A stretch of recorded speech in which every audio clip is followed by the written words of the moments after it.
Joining me now is NFL Network's senior national columnist, Judy Battista. Thank you so much, Judy, for joining us today here on Vikings.com.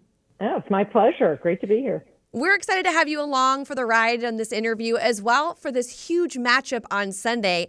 You know, we're a little biased. We think this is one of the biggest games so far this season between the Bills and the Vikings. And the biggest news to follow right now is the health of Bills quarterback Josh Allen.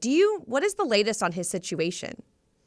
So Bills coach Sean McDermott did his press availability not that long ago. And he said Josh Allen's not practicing today, Wednesday. But it's day to day. That's how he described it. And then he basically did not answer any other questions. He wouldn't entertain any hypothetical questions about when he would have to practice.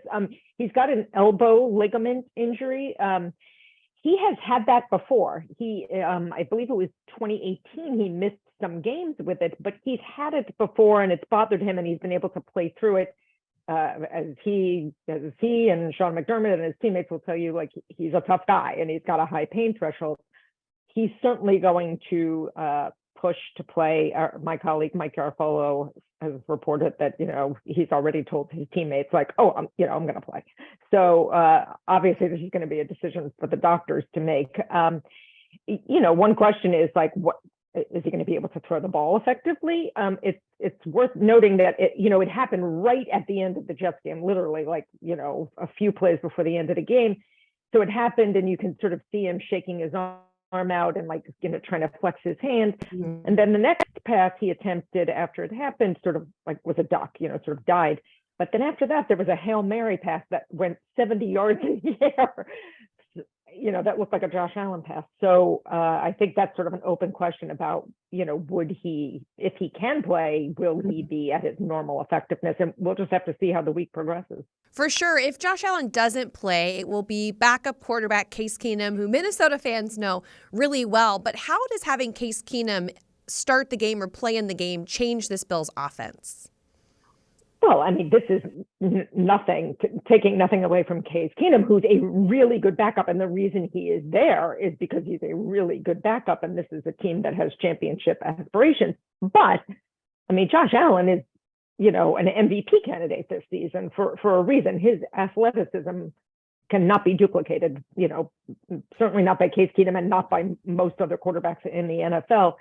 He is, Josh Allen is a powerful runner. And obviously, as we just discussed, like, an incredibly powerful passer. So, the offense would have to change if Case Keenum is the starting quarterback. Certainly, you're certainly not expecting Case Keenum to go barreling down the sideline with the ball the way Josh Allen does and, like, lowers his shoulder and takes on a linebacker. They don't even want Josh Allen doing that. You certainly don't want Case Keenum doing it.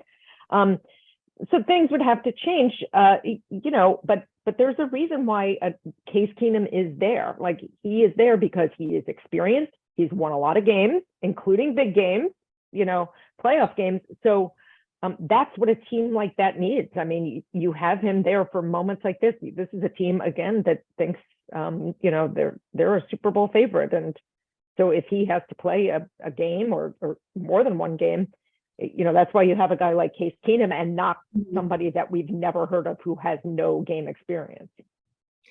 Definitely. There are several storylines besides the quarterback question mark to follow. What is one in particular you're excited to see on Sunday?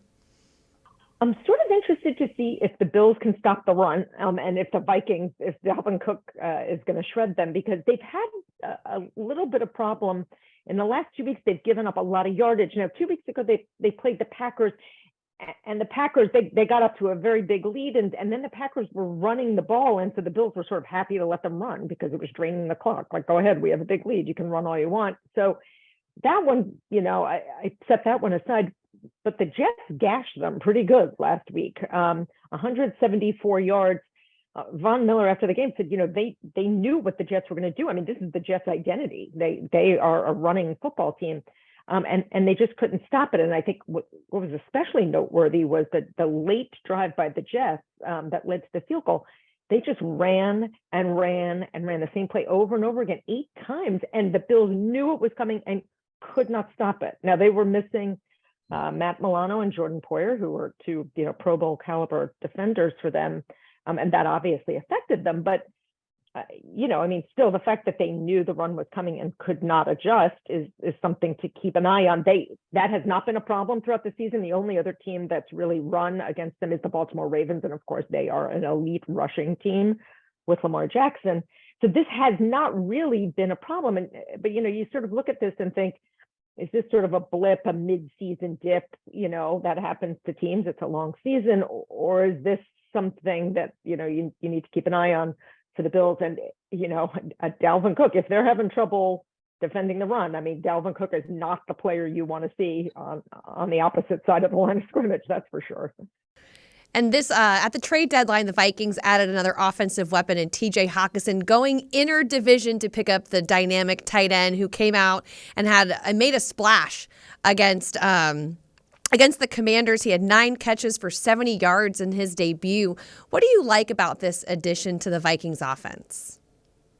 Listen, I like that they're all in, right? I mean, I think this season, maybe not in their locker room, but I think for the rest of us, maybe the way they've started sort of took everybody by surprise, right? As a first-year head coach, you sort of feel like maybe there's going to be a little bit more of a ramp up, and that hasn't been the case. I mean, and so when you're 7-1 at the halfway point of the season, you want to see your team be all in, and they are. I mean, and loading up on offensive weapons is where you want them going. The NFC to me feels wide open this year. I mean, there is just, now the Eagles are undefeated, but there's Patrick Mahomes is not in the NFC, right? Josh Allen is not in the NFC. I mean, you don't have what you think of as the dominant teams in the NFC. The Rams are struggling, the Bucks are struggling, the Packers are really struggling. So the teams that you usually think of as the ones that you're going to have to get past are not there. And so if you're the Vikings, you have to be looking around and saying, like, wait a minute, we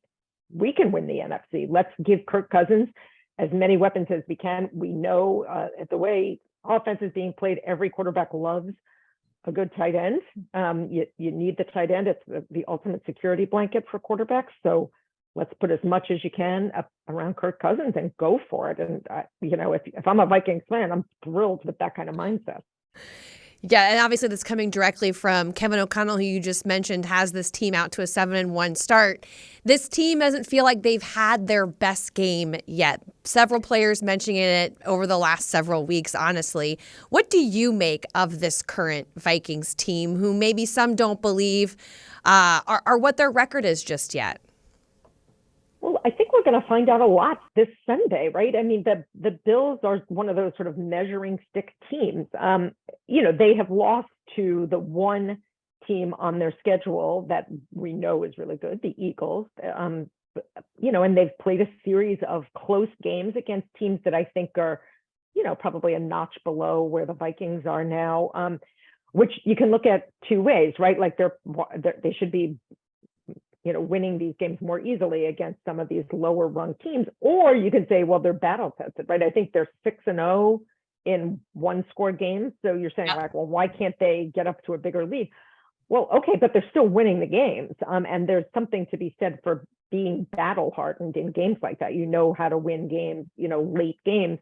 But I think we're going to find out a lot. I mean, in the same way as, here in New York, like we learned a lot about the Jets. In beating the Bills. I think you're going to find out a lot about the Vikings. First of all, Buffalo is a tough place to play. I don't think weather is going to be a factor, but it's just a tough atmosphere. The fans are wild. And the Bills, if Josh Allen is playing, are an extremely potent team and maybe the most complete roster in the league. So this is a really good litmus test for where the Vikings are vis-a-vis, the best teams in the league. I think we're going to find out a whole lot about their mettle here. Can't agree with you more, Judy. I almost feel like there are several fans who have been waiting for this game since the schedule release, knowing that, A, you're playing in Buffalo, what a cool place to be, but also that this could be a true test for this current team. I don't know if everyone thought it would be 7-1, but it does feel really good. They're having fun over here with that in Minnesota. Thank you so much to NFL Network senior national columnist Judy Battista for joining us. We look forward to your coverage all week on NFL Network, Judy. Thank you so much. Good to be with you.